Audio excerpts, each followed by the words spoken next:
Just a note about the microphone. This is our new microphone system. And at the lower part, there's two buttons, one with three dots, one with a little person. When you want to talk, you hit that little person, it'll turn red like mine is. When you're done talking, make sure you turn that back off, or else you won't. When you're talking, your speaker turns off, so you don't get feedback.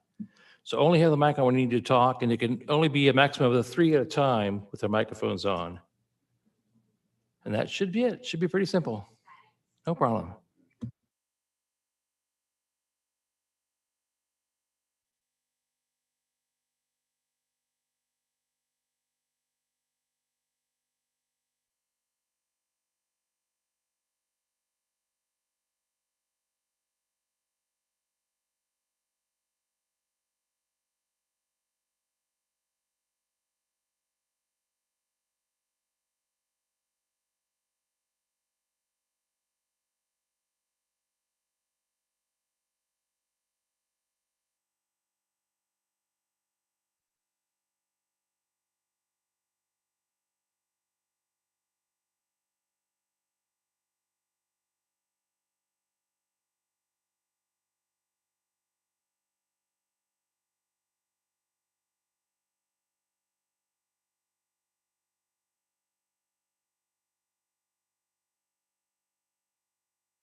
Ready? Is it still up? You ready to go? Everybody ready? So is this going to be this most of the time, and then while he's sharing, this will be what's on? See that? Yeah, I can't. Zoom. I can't get it away. Is that okay if that little box is up there in the upper right of? Yeah. Okay. Yeah, I can't move that at all. That's just internal view. Welcome, everyone. I'm going to do the intro. Okay, go ahead.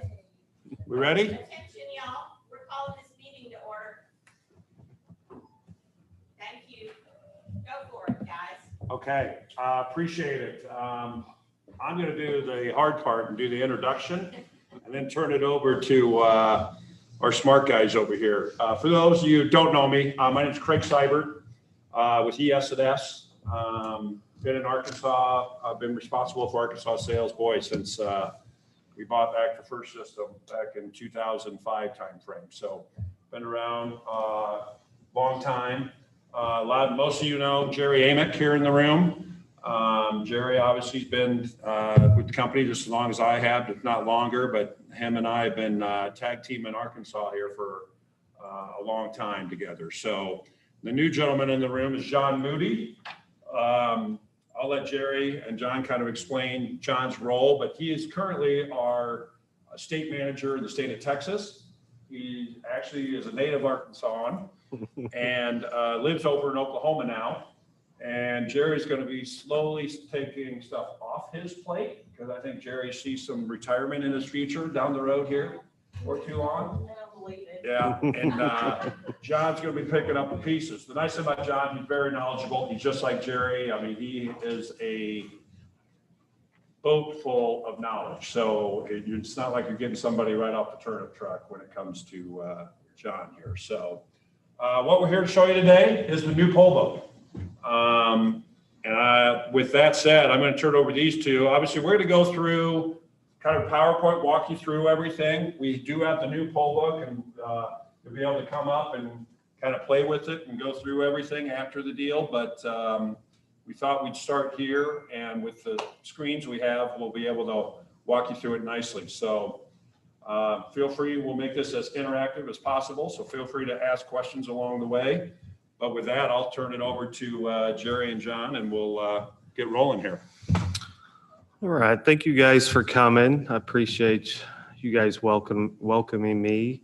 Even though I'll just add to that a little bit. I'm a regional account manager for Texas. I have a whole team down there though, and gradually I have less and less to do. So Arkansas will be my focus going forward.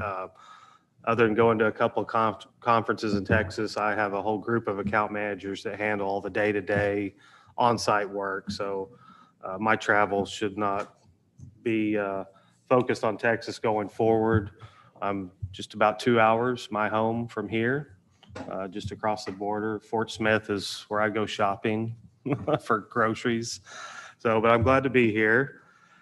So we're going to just take you through the poll book software. And I'm going to take you through just loading the election and logging in, searching a voter, checking in a provisional voter, all the basics.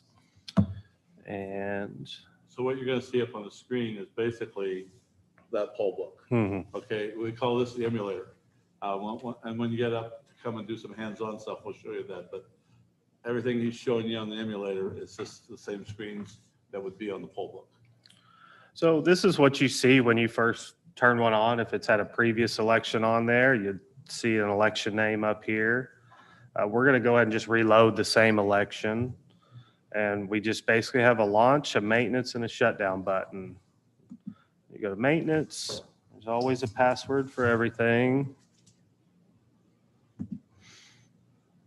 And now once we're in maintenance, we have 4 options: load election, configure election, manage election, verify software.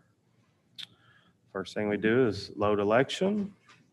It's very similar. You're going to get your sample data, final data off the SFT, put it on a USB stick, and load from there.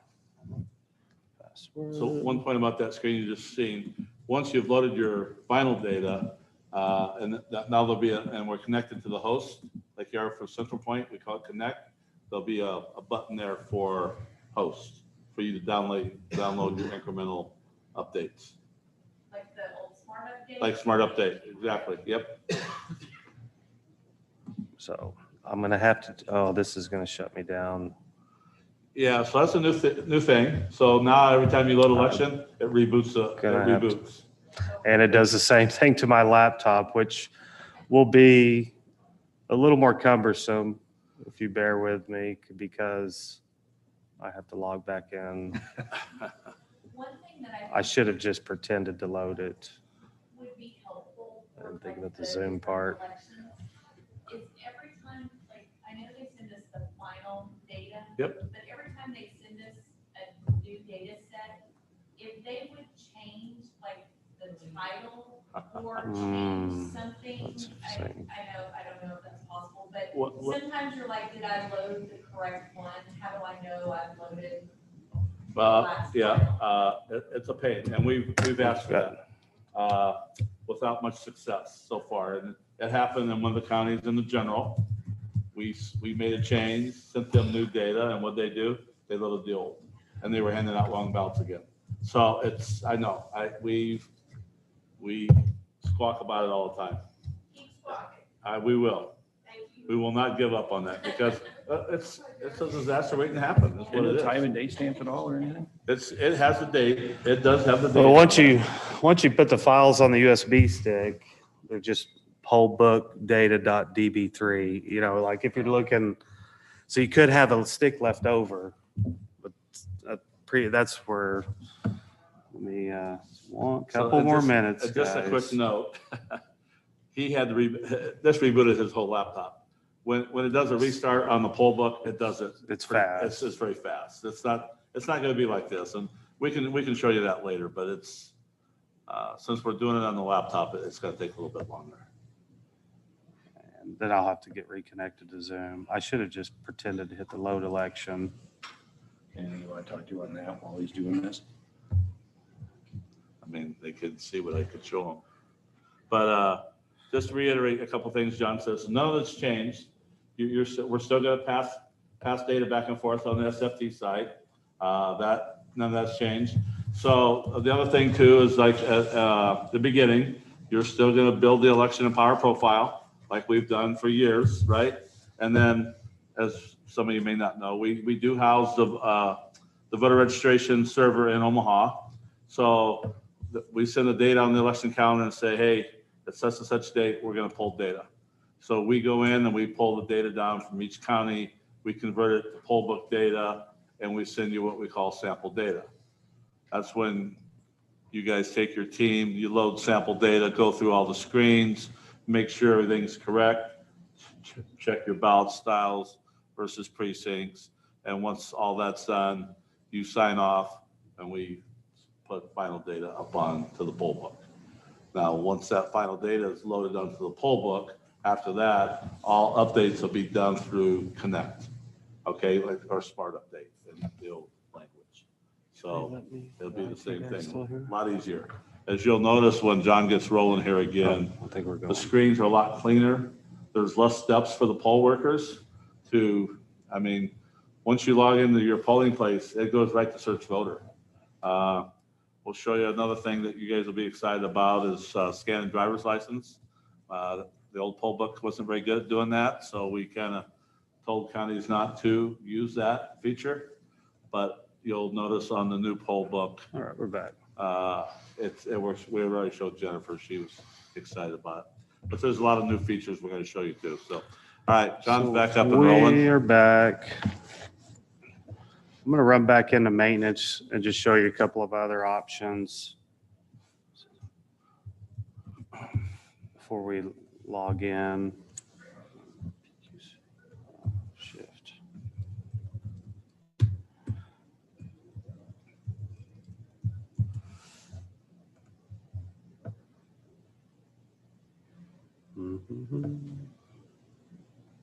Oh, I got ahead of myself and double clicked. So we just did load election, configure election. Most of these things are going to be done during your data setup. What printer you have, the express vote printer, date and time. There's usually not much even change on this. Manage elections is where you're going to do now smart updates are now called incremental updates. So this can be done through the host, through your new central point, or from a USB drive. I don't know how most of them did it. Everyone in here does it via smart update. Be a smart update. It'll be the same thing, but now we just call it incremental updates. So that's updating mail status, sent, received, new registrations, anything that's happened since you've sent us final data. You can back up all the transactions to a USB drive separately, or this is where you clear any test data. So that other process doesn't work. Like every night during early voting, right? We're going to go in there and pull all the transactions from the poll book, build that file. So when Betsy's crew walks in the next morning, they'll upload into Power Profile. And then we also look at Power Profile, grab any changes that have been made, and put those into the smart update. None of that's changed. So our poll workers would have to log into that maintenance button to be able to do that every morning? No. So they're going to get to what you see right here. They're going to have their election name up here. The election's already going to be loaded. So it'll be here. But yeah, if their poll workers are doing, is that how the poll workers would do the smart update? Yes. Then yes, they would. We're not there. Yeah. Then they would. So once we have the election loaded, we hit launch. And I said this earlier when there was only a couple of people in the room. If in a primary you need dual logins, we can have multiple logins. Most don't want that. Yeah, okay. We'll figure it out for screen. Another thing I was telling Jennifer, So And you notice can- this poll book came up and it already has a polling place defined for them. Okay, so I know Jennifer does this. So she goes in and logs the poll books into their correct polling place and sends them out. So when they log in, it's going to come up with the correct polling place. If not, there's a little change poll place over there button, and then I could go in and change to a different polling place. I don't know what all And it's going to list them. There's some in there. they start with. Type in like an E. There we go. Yeah. So see what he did? He typed an E and it starts, it'll list all the polling places in the election.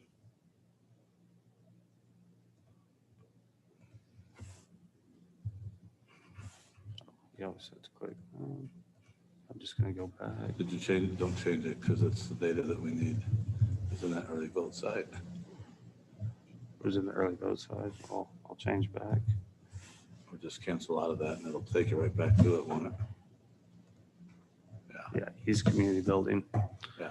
So No, that's not the initial one. You changed it. Yeah, you sure did.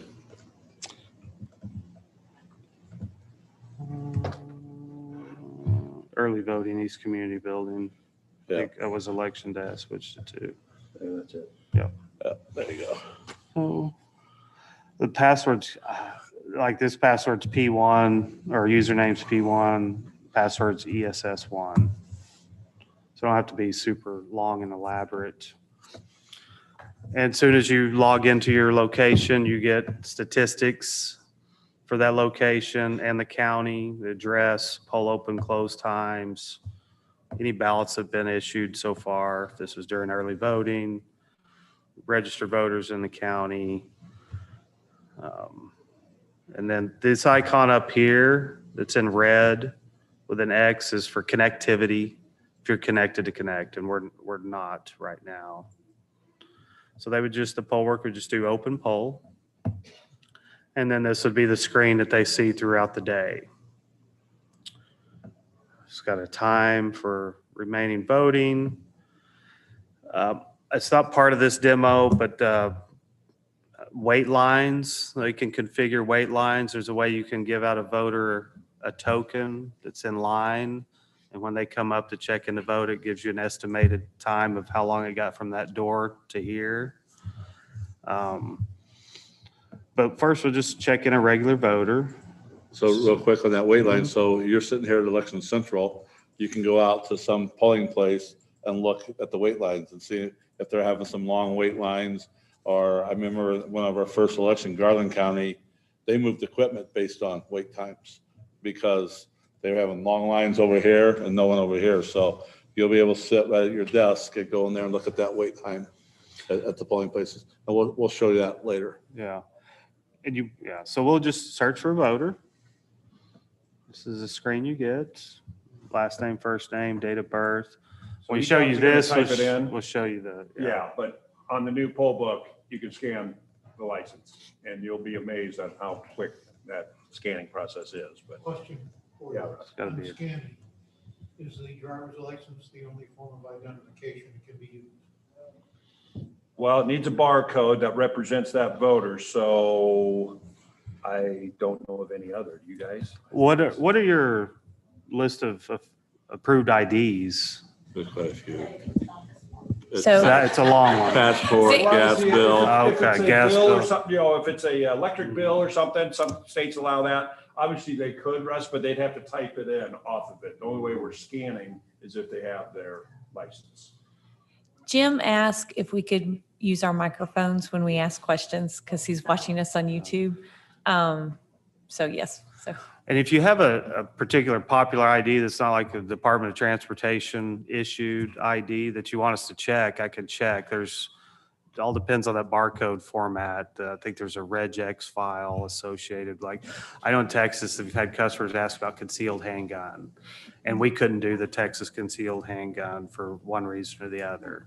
University of Arkansas would be a good one to check, and a passport. I would think those would be besides a driver's license, I think those would be the second two that we would see at the polls. How does it work, the technology to scan it? I mean, is this some database you're getting from DMV in Arkansas with those codes, or is it just a bar reader scanner that's scanning the info just that's printed on the barcode? I mean, how does that work? Where is that database coming from? Well, originally we go to like in Texas, the Department of Transportation, and got, any vendors can ask for what do your barcodes contain, the formatting of them. And that's where we start with that. So it's not really from the VR side. It's, It does come from the VR side though. well, it's, But what it's looking up is name and birth date. That's the data field it's looking at. Will you put conceal carry on there as well? I'll check. Okay. Yeah. Is it looking for like the driver's license number? So if they register with a No. different name in their voter registration versus what their driver's license says, will it still find them? It's looking at name and birth date. Name and, so it's got to be identical for it to find it. Will and William, or William and Bill. Yeah.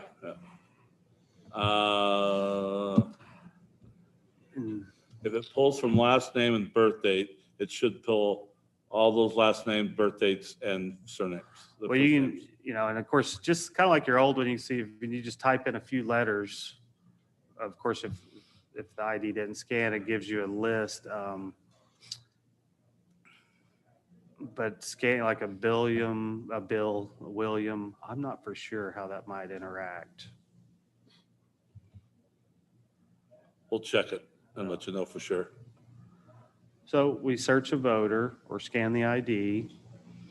If it scans the ID, it'll populate all these fields fully at the top. If I'm typing it in, same as the old way, it's easiest for the poll workers, just type in 3 to 4 letters of their last name and then go to their first name is the quickest way to get through it.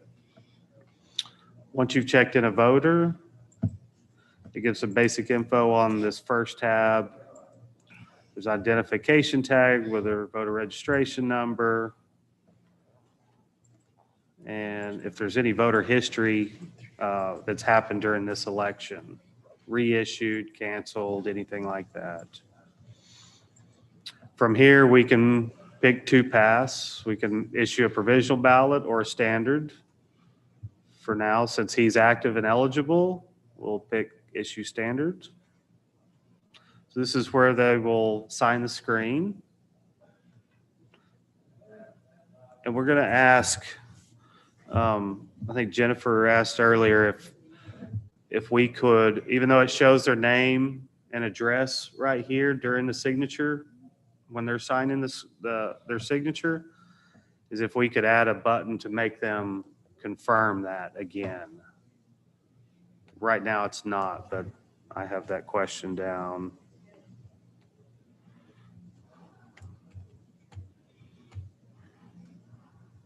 We'll see.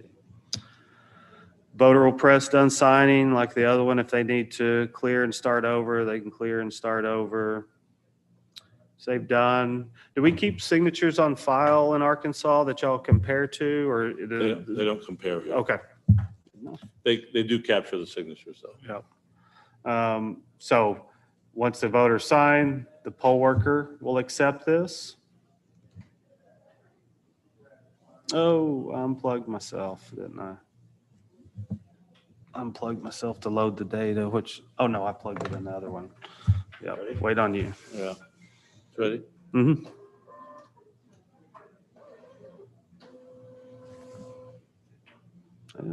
Same way. What you're used to doing now.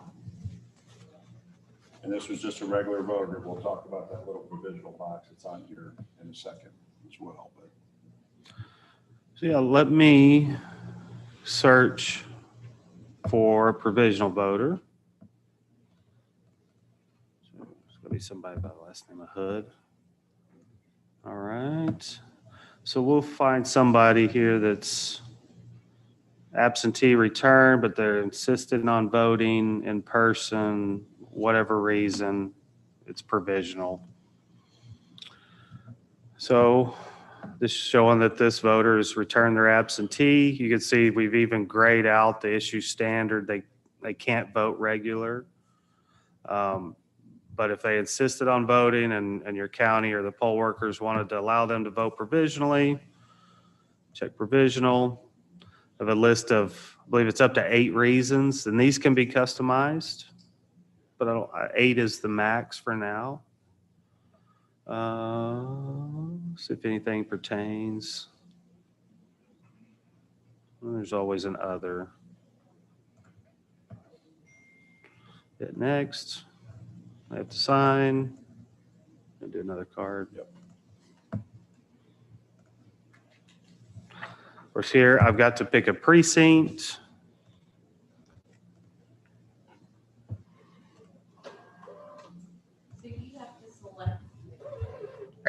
So you have to select the precinct. It doesn't automatically pre-select the precinct for them because Not the in- old ones do. Yeah, sure. You know, I think this is this demo. It Okay. does. It does. If it's, unless you like were adding them and they did not exist at all. Gotcha. But I know it does when they're already in there in that situation. I think this is how this demo election's set up. And can you still customize the poll books so that the poll workers wouldn't have access to so I always have 3 different types of poll books.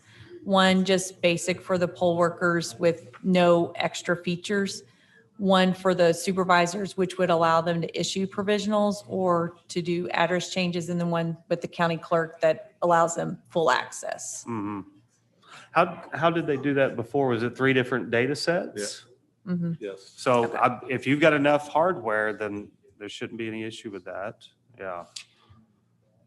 Now, I noticed on the previous page where you had reasons, Mhm. you also had a provisional ID number. Is that printed on the ballot? No.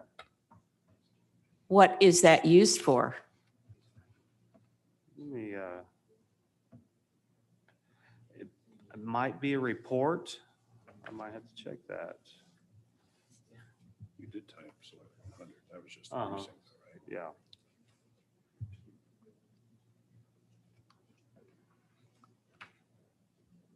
Right there in the lower left. That doesn't come across anywhere on the ballots. It might be a report out of Connect, Okay, but I'll have to check on that. okay. Basically, We've the never two had differences that. now you see. See, there's that provisional with the ID little number there, box the for the OMA. provisional voter, so they can 387. still go and put We've this never in had the that express on I don't know where that vote, goes. make all their selections, but if they try to go over to DS200, and put this in, since that black box is filled in, it will not take it. They have to put this in an envelope or what have you it will not be scanned. So you notice election day, that box is not filled in. It's not grayed out, so. So then later on the tabulator, the 450 or the DS200, you can go in there and turn it off to tell, so it accepts the ballot. Yeah. So you can tabulate it. I'll find out on the provisional ID.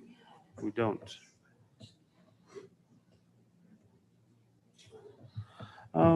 So this is a person I just checked in.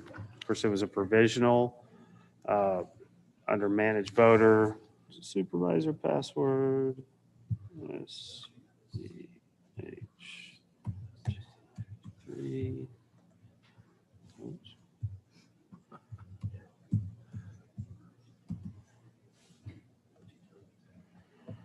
This is where you can cancel a ballot issue, reissue for any reason like that.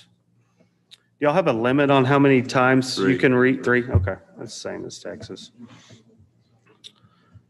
So those are the basics of checking in a voter, a provisional, reissuing.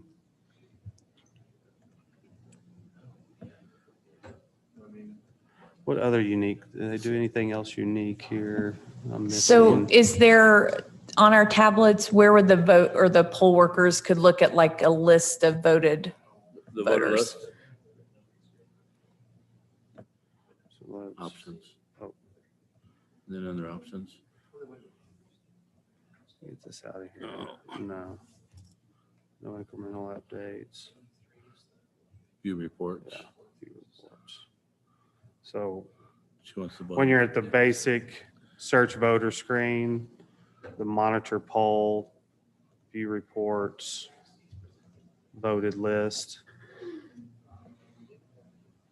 But y'all don't print any voted lists at the polls or anything like that. You don't print anything, only that's they only hooked have that up printer, and that's yeah. it, okay. And of course, you'll get these out of Connect software too, if you're connected. But there is an overview, standard, not in roster, provisional. Yes. And it can be exported to a thumb drive if you have some rural counties that maybe aren't connected. Do y'all throughout early voting need to update the state, the VR side, like who voted, or is that just at the end of the election? No, they do it each night. Each night? Okay. Each night, and when the clerk walks in the next morning, they'll have a file to upload into Power. Mhm. That's done on a daily basis. Mhm. The smart update or the Incremental intermittent, update. is that only on the maintenance side, or do our poll workers have access to it on their side of it? We typically don't have our poll workers go into the maintenance side. You don't want them to have access. So there, and up here, when there is an under options, and you can see if there's an incremental update available, but you don't want you don't want poll workers doing any incremental updates. No, poll workers have to do they always do a smart update before, or I mean, each morning they'll do a smart update. Yeah. And so whatever information is in that smart update, I would assume that we would continue to use that same information even with the new poll books. Mhm. Yeah, especially for So they would. election morning, they've got to get all the stuff that got Yeah. voted. Yeah, I was about to say, Yeah, like, right. most cases, you want the poll workers to be able to run those. And so up here, when there's one available, they can click on it and then in the incremental updates right here. And it requires a password. I forget which one of these, supervisor password, I believe, when there's a incremental update available. And then, of course, you have just in your main search screen, how many you've issued, reissued, and the net of issued and reissued is checked in. So just so we're clear, we don't have to go back to maintenance to do the update. Mhm. It's going to be under that monitor poll. If there's one available, Yeah. then it'll give them access to update it. Okay? If there's not one, then they won't be, there's nothing to do. And in the same area, you can see if you're connected and what networks you're connected to. Peer-to-peer is multiple poll books in the same location, talking to each other. Peers in the network would be connected to the new central point.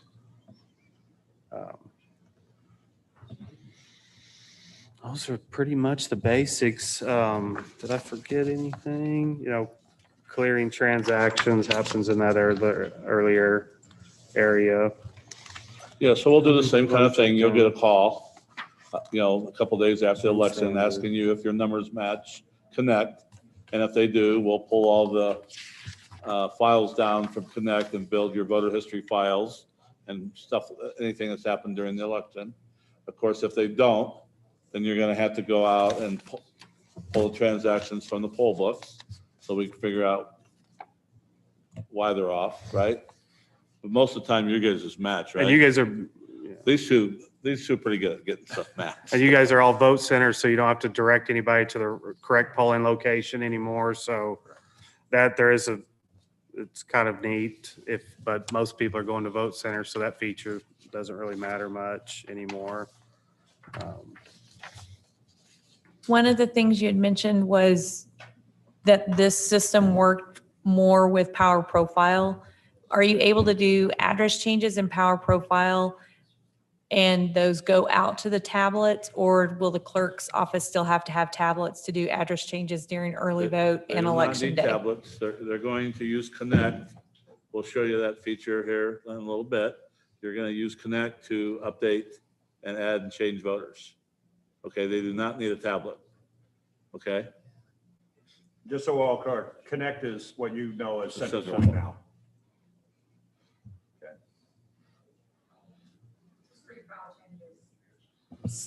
If I make it in Power Profile, it's going to talk to the poll book kind of thing? No. I would No. think Pow- not. pow- Okay, that hasn't changed. Power, it's going to change someday. But today, Power does not talk to the poll book, okay?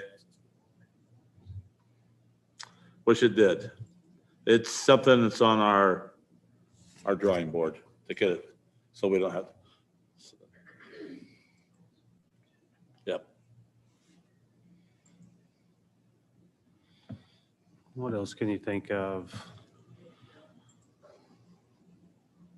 Let's see. But the tablets, even, okay, so the clerk's office can do address changes through Connect. But do the tablets allow us to do address changes too, if we, on site, if we needed Yeah, if you to? go into a voter. Yeah. Let's see. If it's enabled on this.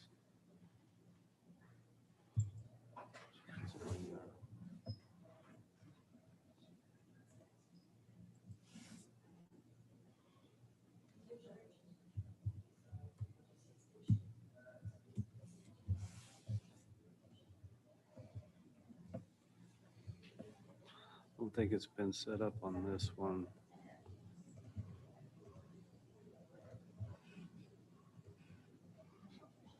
I thought that, yeah, it was in there, right. That's just where I was at. Update voter details. Let's see, page. change 52. Oh,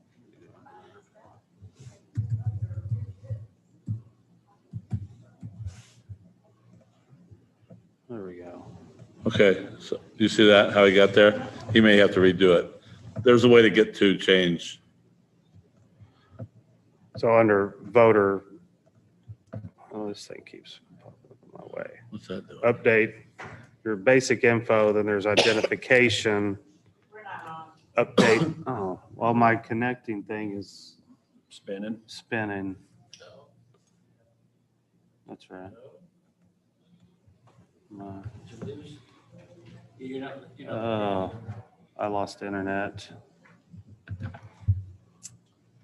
Lost internet. It'll come back.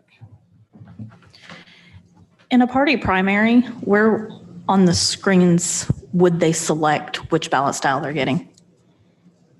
Say again? In a It'll party register by primary? Party here. Yeah, that's what I'm more familiar with too. It'll be right when you select the name of the voter and verify their screen. So it's a Well, pretty you easy get- process. Mhm. And can you walk us through reissuing a ballot if we need to spoil one? Let me get my hotspot back up. It didn't notice the battery's going dead. This is 50%. It turned off. Come on. Connecting. Connecting.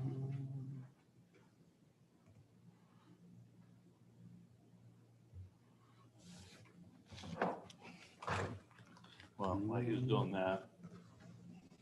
Is it your hotspot? What's the problem? Yeah, it So- it died on me. What Let we me talked find about, my I got my log in photo in again. there. We talked about driver's license. Okay, I could put you on our Wi-Fi if you want. Jennifer sees is this will be Where's my- turned this way to the voter. So when the voter comes in, I'll talk about this. Sorry. And so you guys can see it though. So when I go search voter, once I put my driver's license down there, it pulled me up that quick. So that's kind of cool. So we've never had that. Well, we had it, but it didn't work very well. Let's put it that way. But now it pulls the voter up just like that. Try it. Seems believing. You're in there? He's in there, I'm in there. You can play with it. So I touch search voter. You don't have to You search don't have voter. to? Just put it under there. Oh, you don't even have to click on it. No, Okay. no. seeing it picked Craig Cyber. Yeah. Okay, we're back on. Yeah, so basically, so everyone knows, we're on this screen right here, which is the screen that the voter's gonna be in most of the day. So I don't have to hit search for voter. When I walk in, I put my license there, it's gonna pull me up that quick, see? So it pulled me up that quick. And I think Jennifer was thinking what I think is a really good plan. The reason why the voter can do it, it's one less step and one less pass off. So COVID days and everything, so she potentially looking at maybe using CARES Act money or something to potentially, because it's cutting that down. So you can see it's foolproof. You think, oh boy, is the voter going to be able to scan there? I mean, you can all test it with our licenses, but it's very easy. There you go. That's good. Yeah, so if you remember with the old camera, I mean, you had to get it in there perfect. If the lights were shining and putting glare on it, I mean, it would time out almost always before we could ever get it. That, you know, you barely get it under there and it pulls that voter out right now. So that's going to make the check-in process go that much faster. Because if you've noticed, hopefully you've noticed during the demo, is there's a lot less screens that the poll worker has to go through to get a voter pulled up. They get logged in and the whole bit. There's only a couple steps to get logged in and they're ready to start issuing ballots. So I'm gonna back it, yeah. The changing the address is when you search for a voter, identification, update voter detail. Would you go back just, the next screen back? Okay. So any additional information that the poll workers need is going to be noted down there in the comments? Yeah, like I mean, I don't know if sometimes if voters haven't voted in so many years and Right.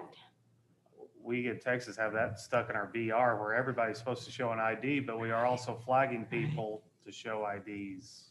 And Specifically. those comments will come across. First-time voters or whatever. Yes, Okay. because you guys have those voters that are in red. I forget what they are, right?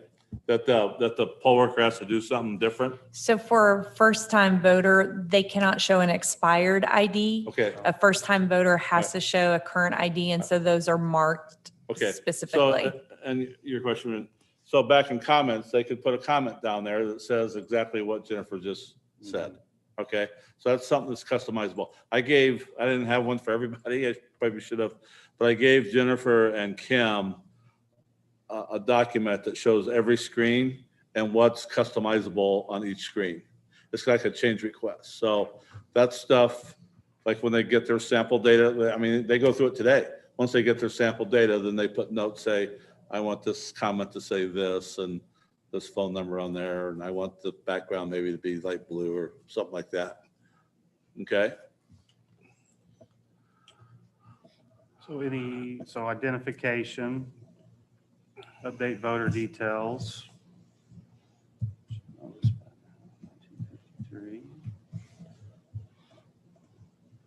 And this is where they can update addresses, names, and save.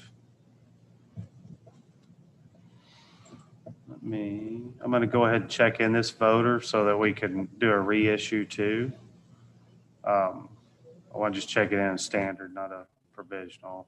You don't necessarily have to do a card every time on this. I can just say, it's going to say, oh, you know what? Go ahead. If it's disconnected, I noticed the simulator, it'll let you get past it, but since it's connected, it wants the card. Complete. Search them again. So maybe we checked in the wrong person. Or they need to spoil the ballot. They went through the express vote, they printed it, they want to change something, could reissue standard. These are the 3 reasons to reissue, and I believe that is the max, at least right now, on They can be changed, but I believe 3 is the max. Yeah. Reissue reasons up to 3. And we could set it to where it won't allow more than 2 reissues if they can only have 3 chances to.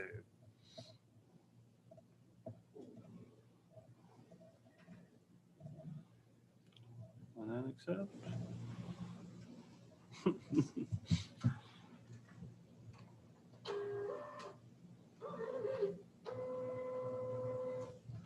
And then I'm going to go back to her and show you guys something quick. We can look at her, Ashley's history. It also And now changed up there at the top that he reissued one ballot. So yeah, go ahead. Mhm. Yeah, up here it's reissued. So our net is 4, reissued 1, net is 3. If I look back at her for any reason, want to see voter history, you could see when it was reissued, issued, when it was edited, any reason.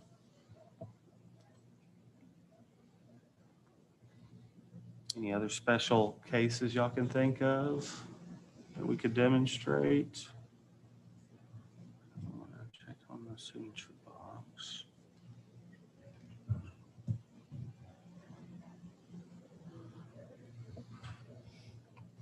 So the new tablet makes them sign to reissue the ballot. Our old ones don't make them sign to reissue the ballot, does it? Like it, I think it, right, Kim? You just type it in and you just reissue. So this one has that added step, which is a good thing for them. So can you run a report then out of this to show how many spoiled ballots and who the spoiled ballots went to? Yep. So back at the search screen, monitor poll, view reports. There's a spoiled ballot report, a reissued report. There's one specifically for spoiled ballots only. And this is more statistics than the other one. Reissued is actually the voters. The spoiled ballot report is more statistics of how many have been reissued and for what reason.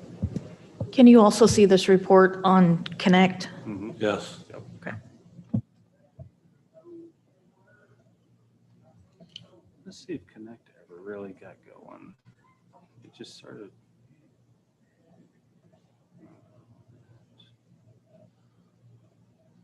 What do y'all think? Do you know if the provisional ballot report, if it includes not only their name, but their addresses?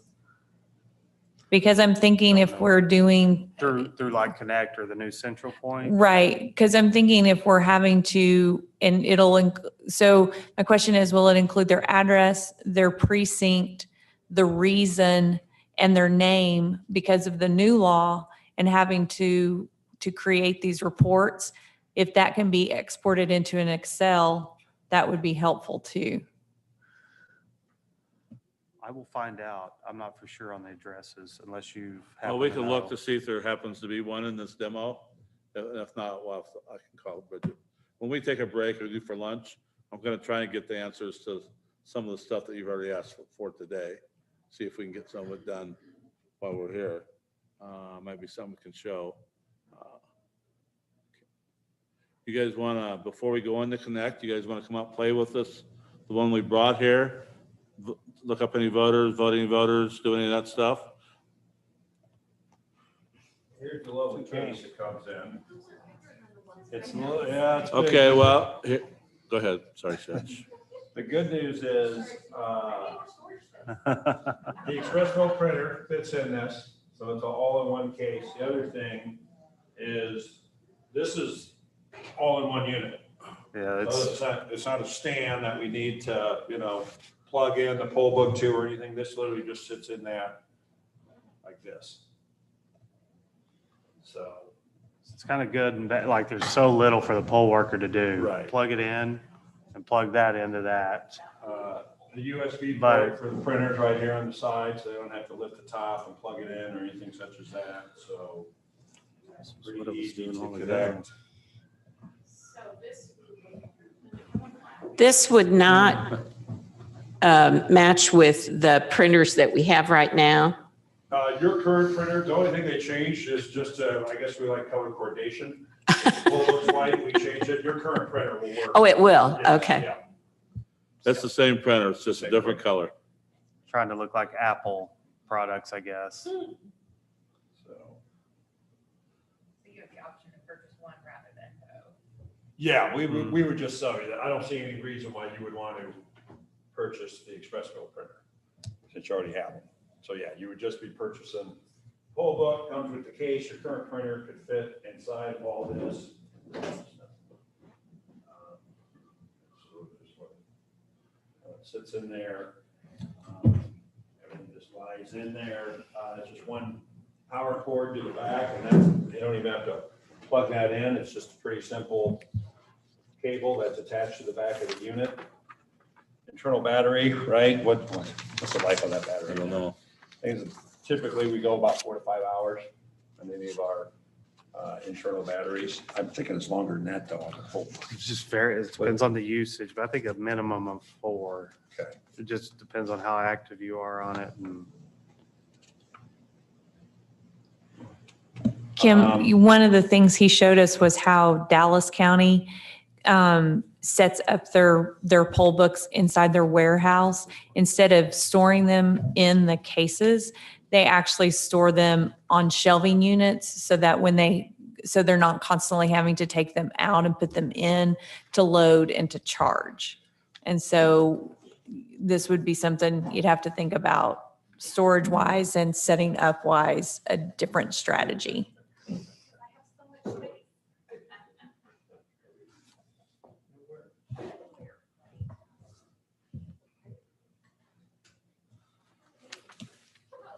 Walk this around while they're trying to get that connected. This is Dallas County. this ain't working if you want to get yours out. Just in case. Okay. They just put it on stacking. Of course, they may have to send you an invite too. I don't know. Did you do anything else but click on the? No, I just went to the link and it took me. Right, the logic screen. You know what? I wonder if it's because it's trying to open up an Internet Explorer. Oh, well, we're gonna explore. So I just thought like that's It's gonna, still yeah, my default. yeah.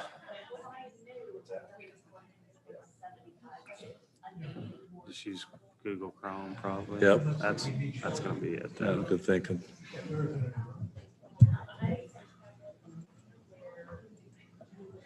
Ah, there we go. Good. Is this? No, it's in that, it's in that email. It's 3. Shit, I better look. Hold on, just- Your email? No. Oh, my email is Was it yours? Jerry.amick. Yeah. Okay. Right on top of the. The password is, I got it right here.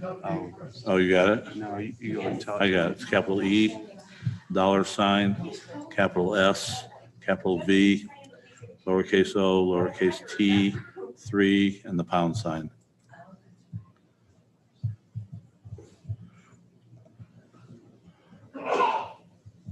Oh, okay. All right, since no one wanted to come up and check, this is the old Central Point. We call it Connect now. And as you notice, right when you come in, it's got a lot of look and feel, I think, of Central Point. I mean, here's the old dashboard that, you know, when you log in, you get to right away. Go ahead, John. I can't see from here. Dashboard. So you have election turnout overall. You could sort all this by days too. Today, election night, a custom range, all this stats for turnout by hour, voter status, early voting election day, age, and ballot type. Voter, your next tab over is where you can search a voter through Connect. Very similar to Central Point. Location status. You'll be able to see polls that are opened. To show, so we got, well, this Connect demo is not connecting to the poll book demo right now. So this is just generic information. So you can see the layout. And again, all these things you can search by day range or change how many polls you're displaying at once. System status, just another online, offline. There's our wait time. So if you had poll workers doing the wait time procedure, this could populate through here. So explain that to us. So is that a device or something that you have to purchase, or exactly how does that work? They issue a token to a voter when they're in the poll book. Doesn't print it out, they just identify somebody at a certain point of the line and issue a token to them. When they get to checking in, they check in that token along with the voter. So that gives an estimate of how long it takes to get from here to that door with a normal line. And so they probably would only have to do that once to get kind of a rough idea, because that's about the same amount of people. Now, a few of those could be provisionals that take a little bit longer, but that could just give you kind of they can use that as a kind of a starting point of from this door to the check-in table is 15 minutes. Is this a digital token or like just a Nothing piece you of print. paper? It's a digital token. Okay. It's attached to a voter in line. Okay. Mhm. And so it doesn't require, say, the person who checks them in line, it doesn't require them to do something extra in order to show that that token has been returned? No, nothing that they bring back or return with them. When that voter comes out, there's like a token attached to their name. Okay. So when they check them in, it'll log that time. Do you have a sample of that? I'm trying to visualize it. That's Unfortunately, difficult to demonstrate, Yeah. and I don't know that we can. I get, so do you physically give something to the voter, or you ask the voter their name or? Their name. Yeah. Okay, so while the voters are waiting in line, you would assign a poll worker to go and just select a random Select voter, yeah. ask them their name. It's They come back to the poll book, and then it's something they attach to their I could name. say in Texas, we got probably a little mixed reviews. At first, they thought it would be kind of it would adjust somehow and no, but pretty much once you do it once, I heard from some customers, they never did it again because they just know about how long it takes to get the person from there to up here. But if the different polls did that, this could come across here to where you could see it too. And I had some that just didn't use it because they kind of know. They could, I guess in a way you could look at somebody and look at your watch and then say, so I don't know how great of an idea it is. I'm not even sure if Dallas used it. Let's see.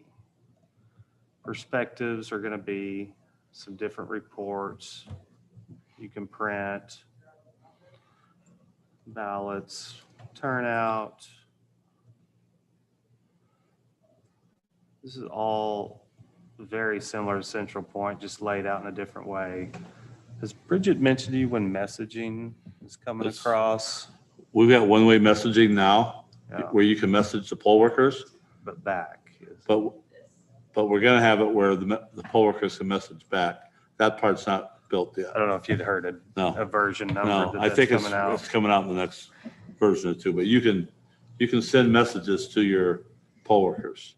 So for instance, Your tablets aren't plugged in, okay, stuff like that. Be sure to, we You're can, not open. so we can check to see if they did their smart update, if Yeah. their poll books are open, and then we could send them a message saying, hey, poll book, or would it go to a specific poll book, or do we choose the poll book it goes Okay, to? so if you go back to the polls, back on those poll book software. no, over here, go back to location. Look up there at the top, location status. Okay, now you can start drilling down. If you go to one of the polling places, you can drill down, and if you go to poll books there, next to the orange, click on that. So you can start drilling down at your polling place to see what's going on there. Not charging. So it gives you a status if they're plugged in, if they're charging, if they're not charging, if they're open, if they've done their smart update. You kind of had that feature today, but it's, So you just click on one of the device IDs and you can send a message to that specific poll book? that, yes. I don't know how it works. Actually, Wait, hang on. Well, there's, We didn't have messaging in November in Texas, so this part is new for me. put a messaging up there. Are you, oh, you're I'm in there? it.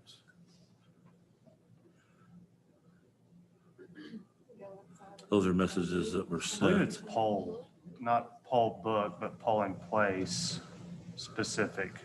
We can run that by Bridget and make sure it's unavailable. So No, it the- may be poll book specific and not just poll. You can find that out. And does that message just like literally pop up on the screen of poll book? Mhm. Yep.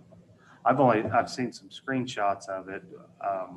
I haven't seen messaging in an election in my territory yet, but I'll find out. So one of the questions that I received was, how do you protect against outside access of voting records online? So this would be one.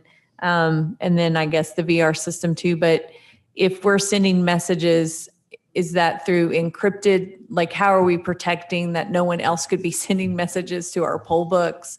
And the voter registration side of it is protected as well. Well, we're not sending voter information across Connect, okay? We're sending statistics and stuff like that, but no voter information.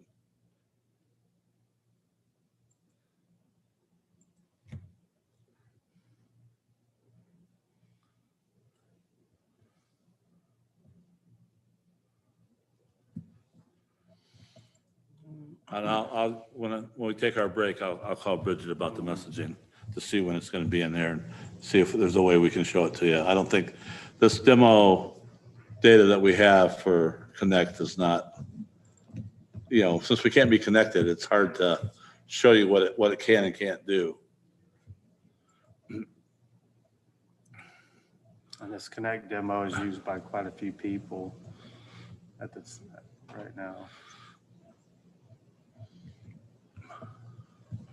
Go to, isn't there a way to add voters to here? That's in voter search right there. So here in voter search, see the little button there now that we have add a new voter. So that would be like in the clerk's office. I mean, well, in Arkansas, only the clerk could do this, right? So they would have the ability here in Connect to go and add and change voters stuff, data. So would that go directly to the poll book as soon as she did that, or would you have to do an update? No, as soon as you hit save, like on election day, it's just like it does today. Like you're doing it on the poll book, but it would go out to all the poll books in the county.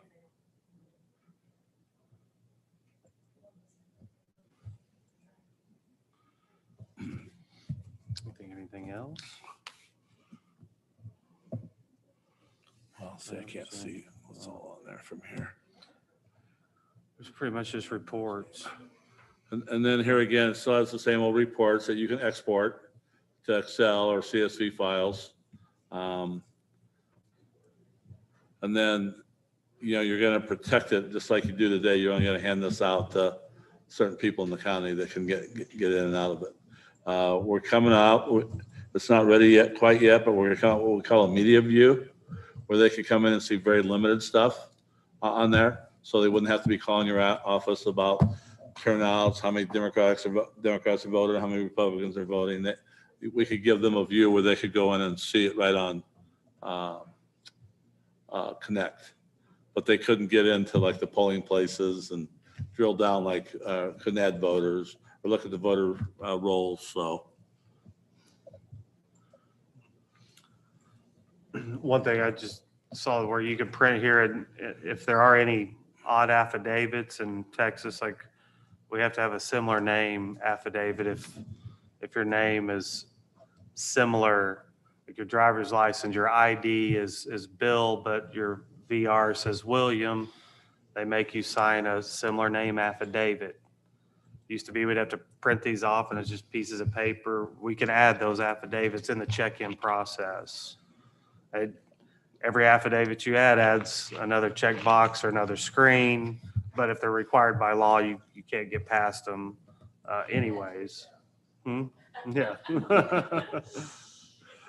Reasonable impediment report is where at some states, if you can't show a voter ID, you have to sign this proving or promising by law, by penalty of some kind of level of crime that you cannot obtain an ID, interpreter report, assistance reports. Those are in some other states. I know if a voter needed assistance, the assistant would have to sign an affidavit.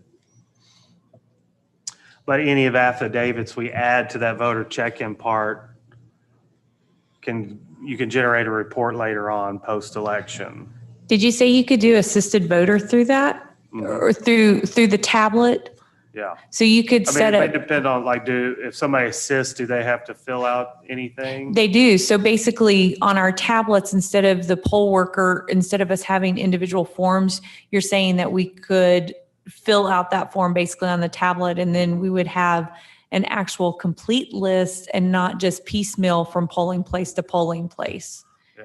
I'd like to see what that looks like and So- pass that off to the poll book people. It depends on what all information may need to be filled out. I don't want to guarantee anything.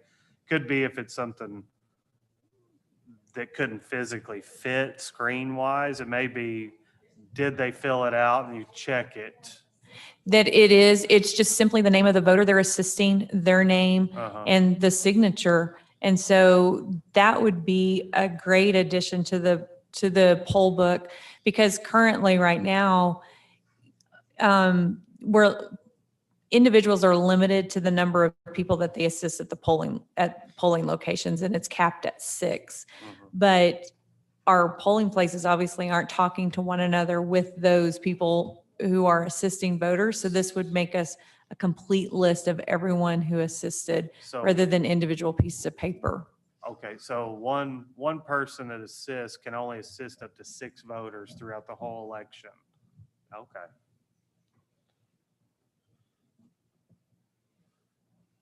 Yeah, you would have never been able to track that in the past unless it's like all at the same poll and you just know that guy or girl. Well, at the end, we take all those cards that come back and we compile an Excel sheet of all of those. And that's the only way we can determine whether or not somebody helped more than 6 people, which is very time consuming.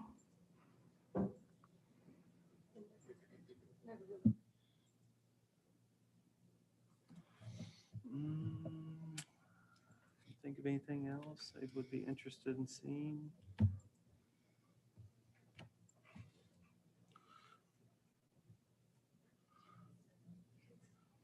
Location status. I think voter most of the stuff search. they're gonna use is the dashboard and location status, where they can go in and look at their locations, make sure stuff's open.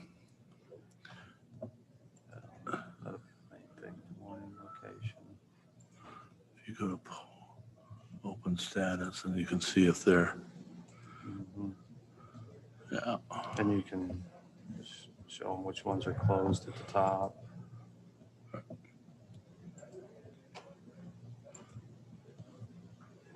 And then you can drill down to them if they're closed, and, yeah. What do y'all think? So on the reports that come back election night or election after the election, so I know the county clerk gets a report every single day of early voting.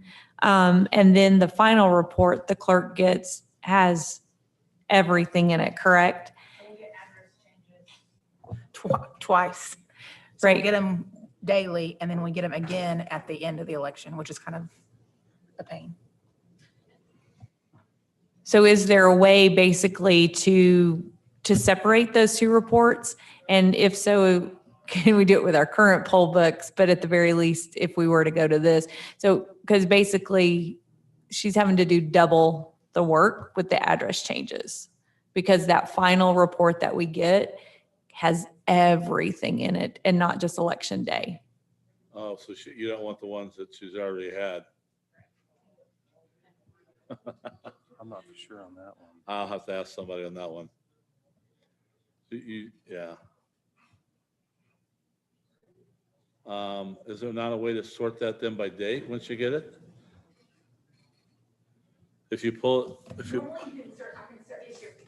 I can sort it by the early voters versus the election day voters. So normally I just leave them out there and they hang out there in the prior profile for forever, I guess. yeah, you got me on power. I'm not a big power guy, you know, everyone knows that in there.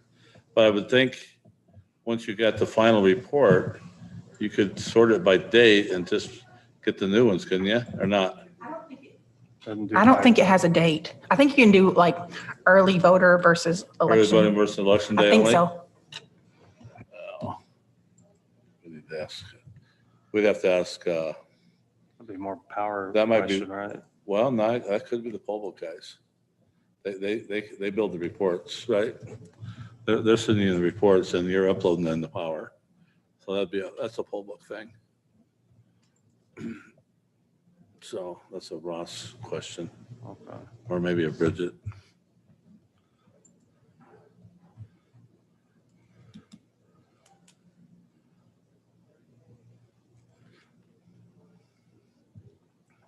What other questions you guys got? Where in your location status does it show that you've completed or not completed the incremental update? If you drill down into one of the sites, and go to the poll book. There's the last incremental. It's Right yeah, here. right there.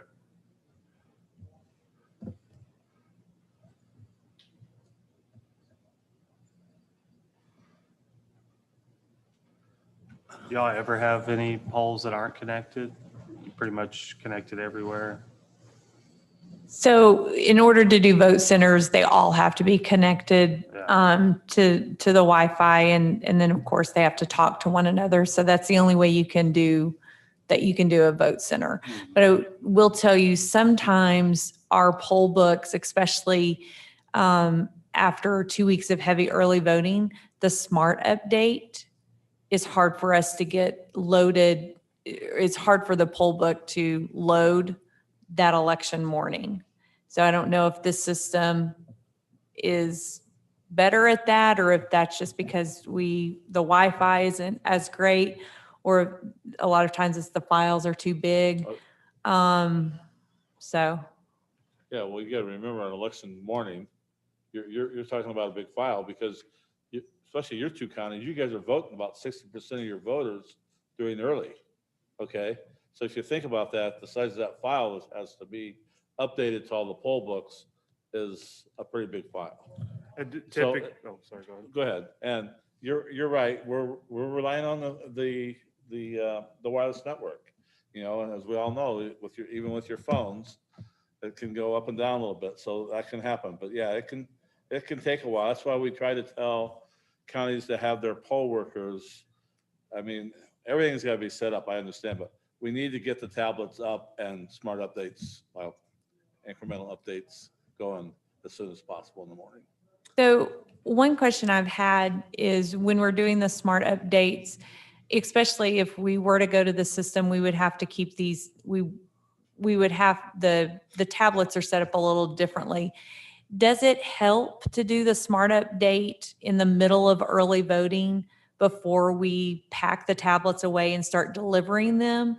Or does that even make a difference? Because I'm thinking like we could already have the first week of early voting loaded onto the tablets before they're sent out to the polls, so that Tuesday morning they're only uploading the second half of early voting, or does that even matter? Well, personally, I would not want to have to get into all those poll books a second time to do that incremental update and then have to do it again on election morning. I would bite the bullet and do it election morning. That's a personal thing, though. That's a lot of work, what you're doing it your way. I mean, if you thought about that. We haven't always done it we haven't done it that way Yeah. unless sometimes we're late loading the poll books and we're physically putting the data set on them once early voting is starting. Obviously, ideally, you want them all loaded before early vote right. starts, but sometimes that doesn't always happen. So that's why sometimes we've thought, well, we could just go ahead and do the smart update, catch Yeah. what's already been going Here on. again, let me talk to the smart people and see if they think that'd make a huge difference in doing type of a two-step process on the update. What was the time like in November on your busiest or? So most of the sites didn't have any issues, but I had one polling place at Cincinnati where I had to have them take their poll books home with them to get on a stronger Wi-Fi signal. Yeah. And so we had her do the smart update that evening, walked her through how to. Oh, you knew it was going to happen. Yeah, and that's the other thing too, we didn't get to see on this, connecting the Wi-Fi is a 20-step process on the current tablets we have. And so we always pre-connect the Wi-Fi because it's a lot of steps for our poll workers to do. So we walked her through how to connect, and then I had her do the smart update on a stronger Wi-Fi. And then that morning, we didn't have any issues with it. So yeah, it was quite a process, especially at some of those smaller sites. And when we very first got the poll books back in 2016, we had a couple of sites that we didn't get the smart update done. I almost feel like they had to put the smart update on a thumb drive and we had to take it out to the Okay. sites. I don't know if you use them, you can get boosters. They're not very expensive to put in sites. That was another thing Garland County taught me a long time ago. They've got quite a few of them throughout the county, and they seem to boost the signal pretty well for them to do, well, all day long actually, but to do their updates and stuff. We do. We have those too, but sometimes it's just, you think of Washington County as being, not necessarily a rural county. There's quite a few very rural areas where the Wi-Fi is not the best, and it's in those areas that we sometimes struggle. When do, I apologize for using this for me learning, your county, when do you deploy election day equipment, or when did poll workers pick it up? What's your process like? So we start for a general election, we'll start on Wednesday or Thursday. The poll workers pick up poll books? We send Or everything those out. We have equipment? delivery crews that deliver everything. And then typically our poll workers start setting up sites Monday. And we actually ask them to, and this is why I'm interested to see what Jerry says about the smart update. We actually ask them to do the smart update on Monday when they're setting up so that we know that it would work. And then on Tuesday, they do a second smart update. Well, another thing I think I would do instead of having the poll worker take it home, I would put the smart update on a thumb drive and go out there and do it on site. Unless you got a pretty good poll worker. We have a lot of people, I shouldn't say a lot, but quite a few counties are using thumb drives because they know they have areas like you have, and I'm sure Kim has some too, where the Wi-Fi is not good. So they'll put the smart update on the thumb drive and give it to like the rovers. Because if you think about it, your rovers can get to quite a few, well, I think so. I don't know your county that well, but could get to a lot of sites. And here again, I always tell counties not to forget this, is having the smart update done when the polls open critical? It absolutely isn't critical. Okay, so if we didn't get it done until 8 or 8:30 in the morning, that would still, in most cases, be good enough. So I think I would do that approach rather than, and God bless you, you can talk someone into connecting the wireless at home. You're pretty good. Yeah. I mean, I do it too, but yeah. But I think it'd be much easier, and just give all your rovers the smart update on thumb drives. That way, if there was a site that didn't get it, and you'll be able to go in and see if they're updated,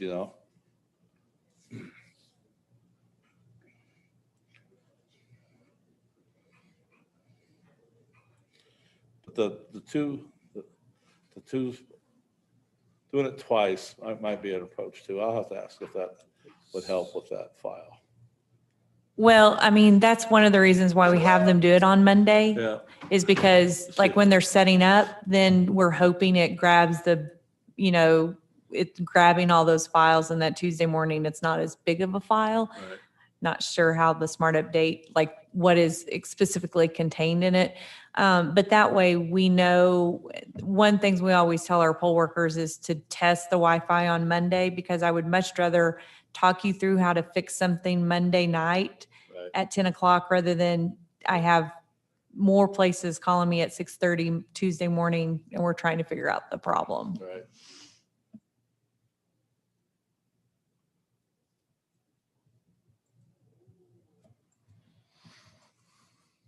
Other questions? You guys want to take a little break? I can put that on some drive too, since Sean's already connected. I got some, we wanted to talk a little bit about lectureware while we're here. I know I've talked to, especially you two mostly in the state. I'm sure Sebastian will probably follow whatever you two do, but what I'm getting at is we have a new version of software for the tabulation side of the house that we actually need in Arkansas. The biggest lift we get from it is we can take the express vote screens and lay them out more like the paper ballot. So now, instead of having to hit that more button 4 or 5 times to see all the presidential candidates, we can get them all on one screen. We can also, instead of having, one contest per page, I mean, seriously, we can make it look just like your paper ballot. I was telling Jennifer, when we're doing the software, after paper ballot and we open up express vote, it pulls straight from the paper ballot. Now we have ways to go in and change stuff and manipulate stuff and move it around if we need to, but it's a huge thing that we need here in Arkansas. Perfect example was the last, when we had, I don't know how many, 20-some, 17, okay, I know it was up there. It's a lot of candidates, but, those, especially those presidential candidates, they don't want to see their name where you have to hit the more button 3 or 4 times. So that's one of the big lifts. The other big lift is ERM comes into electionware, so now it's all one big, huge database, and when you back up, you're backing up everything instead of having to back up electionware and then backing up ERM files. We can customize reports. The other thing we can do is we can go in and adjudicate write-ins in the software. We don't have to go through and look at all the paper ballots. We can look at them on screen. So that's kind of to me, that's the 3 biggest highlights. The one nice thing for you people that do the coding about layout, most of it stays the same. Capture's still the same, paper ballot's still the same, express vote's gonna be a little different. And now, we don't call it ERM anymore, we call it reporting. It's changed and we can go in and customize our reports. We can report by split. We've never been able to do that before.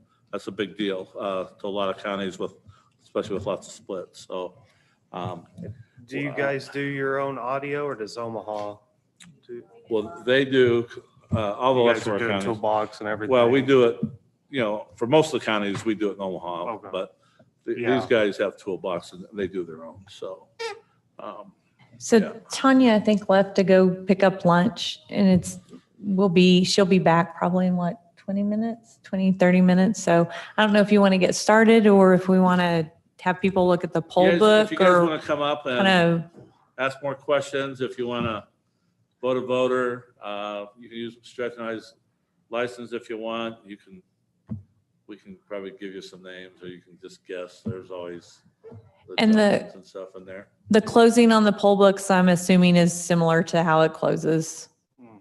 before. Yeah. It just is, okay. Yeah, there was.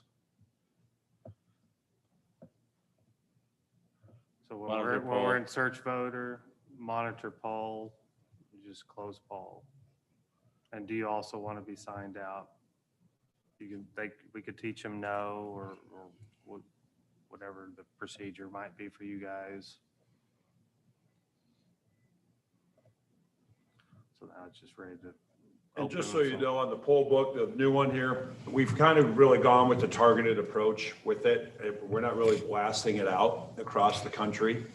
The state of South Carolina, which is kind of how you guys do, they have statewide because they were a new implementation on our hardware too. So they have statewide on that. As John mentioned, we're big into Texas. Dallas kind of started that process, the ball rolling. And since we were already there, you said we're up to about 40 counties now that have the new poll book. So Arkansas seemed just like a nice fit for us because we obviously are statewide in poll book and voter registration and all of our tabulation equipment now. So I think it would fit very well here as well. So. Have you installed these in any other counties in Arkansas yet? No, ma'am. Okay. Yep. So you gotta remember, we kind of did a phased-in approach here in Arkansas, where you guys were with some of the early users, like I think 2016 maybe. So like Pulaski, we just implemented them last year, so their poll books are like almost like brand We new. just got the last 13 counties Counties here done. just before November. So- First use was on the November presidential. There's about 20 counties, and most of them are the big ones. You two and Sebastian and Garland and White, some of the bigger counties. You guys were all 2016 counties. So your tablets are getting older, okay? And you guys are my favorite users. So we always start up here to see what you guys think. You only say that No, to tease they us. know, that's for sure. I guarantee you I don't go down to Jefferson County and say it. I'll tell you that. I shouldn't say that. Oh, that's right. Forgot about that. So anyway, but no, you're all my good counties, but you guys are super users. So that's why we like to come in here first. But I think Jennifer and Kim both are thinking, should I buy more of the old tablets, or, before you made that decision, we wanted to show you another way to go here. So. Just so we're up front, so everybody knows, I know Kim and Jennifer both know, this is an all or nothing. You can't we can't slowly roll these in. When you make this change, it's a big enough change where that poll book and that poll book do not talk to each other. So you would have to go make the full leap, if you will. I think one of the nice things about the new system too is that provisional ballot process.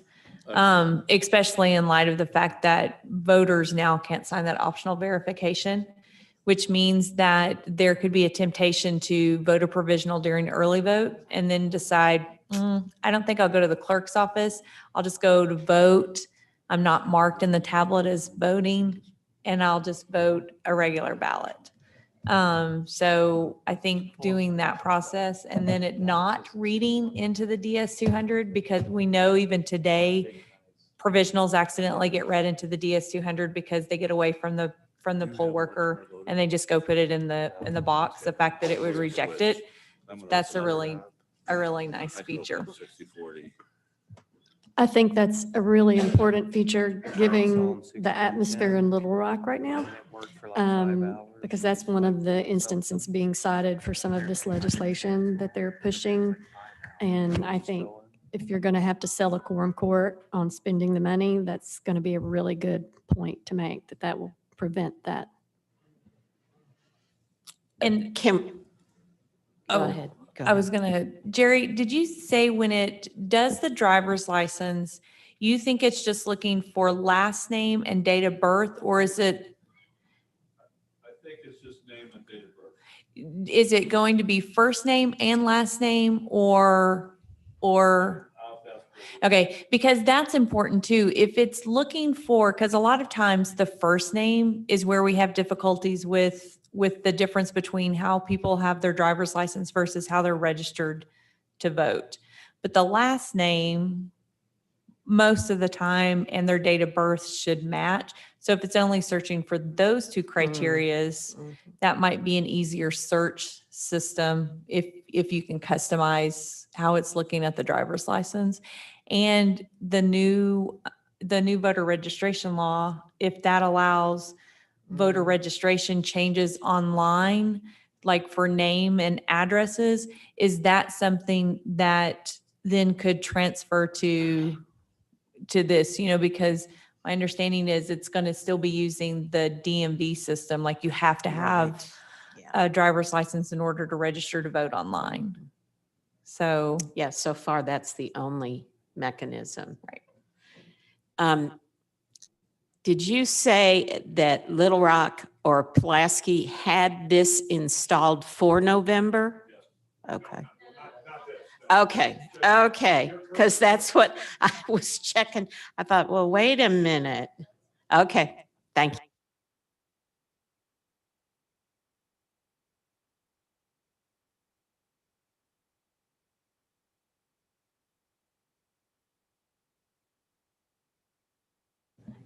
I really like the spoiled ballot. Like, I like the different, like, if you do find out that you can, not spoiled ballots, but assisting voters, then if those forms can be done on the tablet, then potentially that's less forms our poll workers have to keep track of at the polls, and everything is done right through the tablet.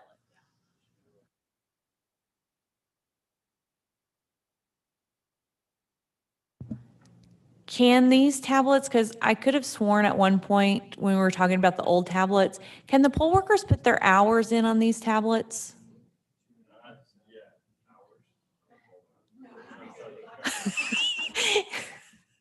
So like they could sign in, like every poll worker could sign in on tablet and put, I worked 13 hours or whatever.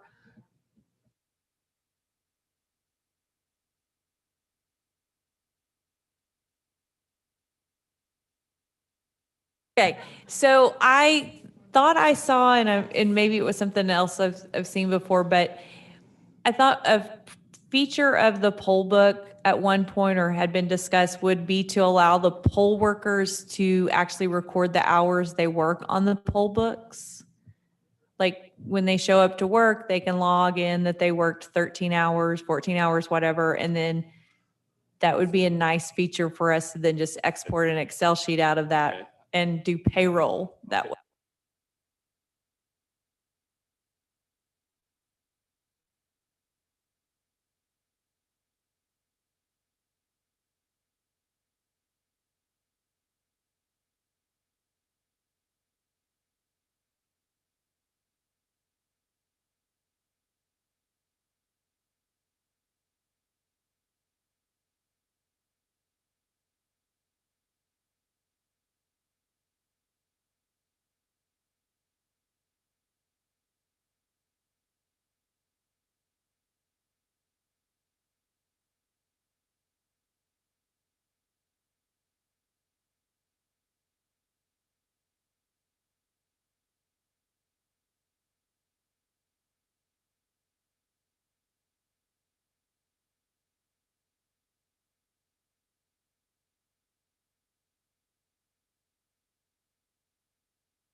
I think lunch is going to be here for too long. We could take a little quick break. If everybody wants to come up, play. We're going to convert this over so Jerry can kind of show you the enhancements of 6110 on his. We can do that after lunch because you're whatever, but we appreciate you hanging with us here.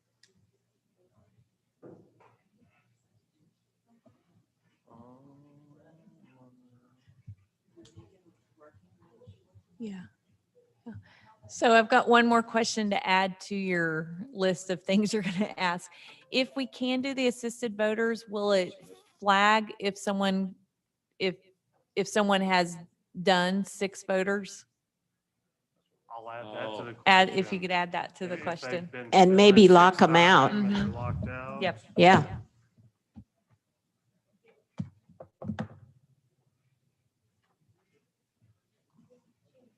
I,